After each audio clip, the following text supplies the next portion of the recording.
Now we'll be doing unit 6, that is population dynamics. Basically this chapter deals with a bit of economics of the health and population and demographical data which and the trends of India. So this needs nothing to can't be explained. Basically it can't be explained, you have to go through it and you have to mark certain things. I'll just point out the important factors over here. So first of all, what is demography? A scientific study of human population is termed as demography. It focuses attention on three readily observable human phenomena, that is change in population, the composition of the population and the distribution of the population. One more thing before I go into much into this chapter is there are certain definitions. The definitions over here are very important for your examination purpose, because the small questions which is compulsory, that is question number 1, deals with many of the definition, and questions come from this chapter. The short 1 marks and 2 marks questions come from this chapter. You can go through the definitions, you have to learn it by heart. Basically we know everything. So as we go, what is a demographic transition? The whole process of change with regard to population size and characteristics is called demographic transition. And what is demographic cycle? Demographic cycle evolves as population size grows in size. The history of world population suggests that there is a demographic cycle of 5 stages which a nation passes. The first stage is high stationary. The stage is characterized by high birth rate and high death rate neutralization each other, and hence the population remains stationary. The second stage is basically early expanding. The death rate begins to decline but birth rate remains high, thereby resulting in increase in population. The third stage deals with late expanding, that is the death rate declines further and birth rate begins to fall. The population continues to grow because births exceed deaths. India appears to be in the stage at the moment where there is high growth with definite signs of slowing down. The fourth stage deals with low stationary. This stage is characterized by low death rate and low birth rate, as a result of which the population becomes stationary. This is also called the zero population growth. Most of the developed nations have undergone demographic transitions, shifting from high birth and high death rates to low birth rate and low death rate. And the fifth stage is declining. There are more deaths than birth, resulting in decline in population. This is also called the negative growth phase. Some countries like Sweden and Hungary have entered this stage. Okay. Now coming to the next part, that is population trends in India. As we can see through the graph bar diagram given in page number 121, it's going up and it has never gone down. Of course, we know that very well. We are one of the most populated, we are in the ranking. Our ranking in population is on the higher level. So we are all aware of the fact. Okay. Now coming to population structure. Okay. One main thing is sex ratio. What is sex ratio? Sex ratio is defined as the number of females per 1,000 males. Have you heard about, you might have heard, basically what happens, there are many villages and many places, even today, if a girl child is born, is killed at the time of birth due to certain beliefs and many things. We Bengalis are lucky because this thing is less. I'm not saying there is no such incident of female feticide or infant killing, girl killing basically, but normally there are few states which is very famous. I won't name them, but they are very famous for these type of beliefs even today. So that way, while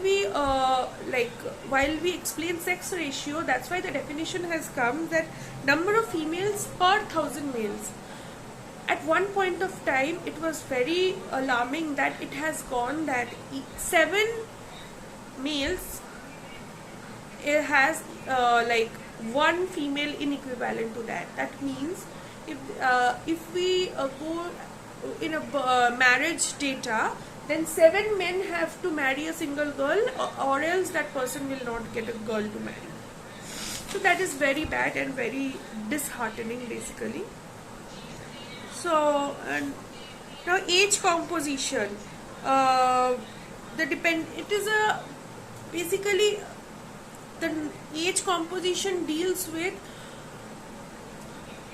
how many people, the more dense like number of a particular age range. Maybe as an example is given, say for example 0 to 14 years and above 65 years, then 15 to 65 years. These are the ranges which have been done, and the dependency ratio. So the ratio of the combined age groups from 0 to 14 years plus 65 years and above to the 15 to 65 years age group is called dependency ratio. That means the number of person in the population, or the number of population who is in between the age of 0 to 49 plus the number of population who are 65 and above is to, that is while we do a ratio, is to number of persons inside the range of 15 to 65 years of age.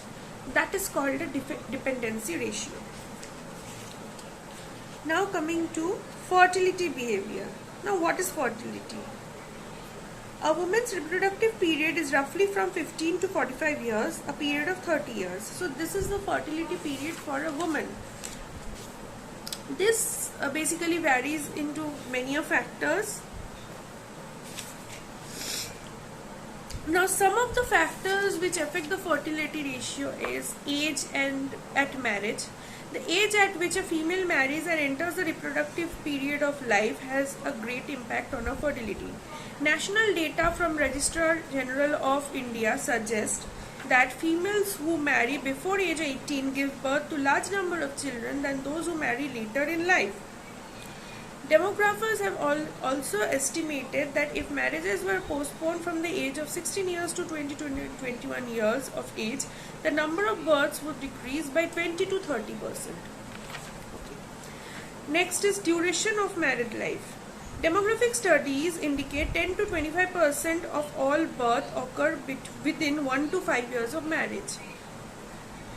So we are very familiar to these type of behaviors, right? Then spacing of children. Studies have shown that when all births are postponed and by 1 year in each group, there will be a decline in total fertility. That is, spacing of children may have a significant impact on the general reduction in fertility rates. The fourth point is literacy.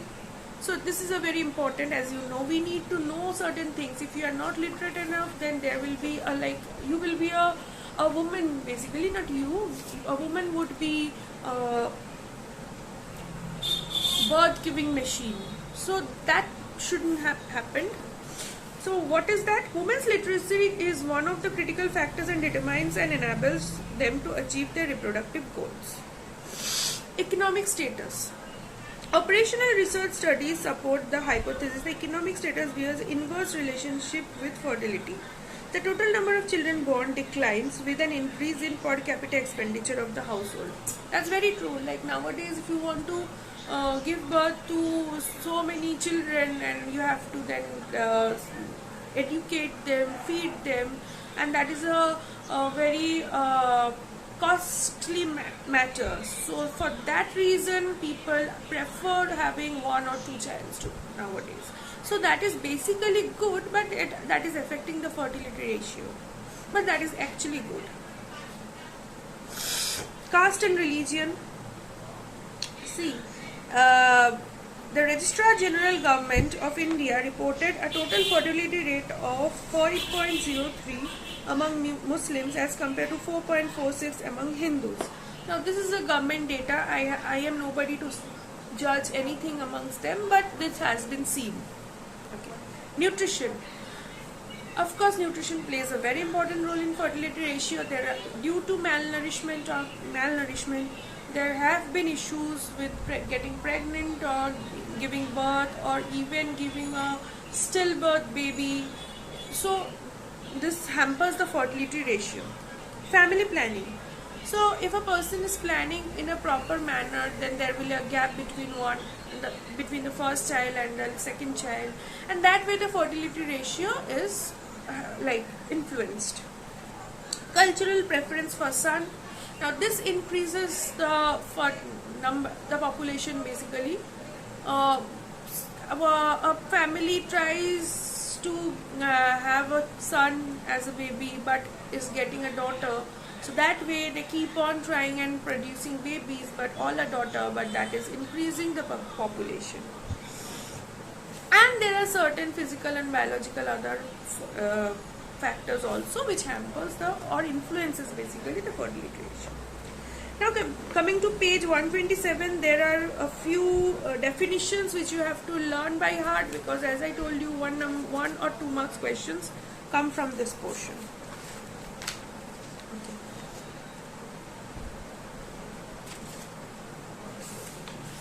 So by this we come to an end to chapter number 6. Thank you.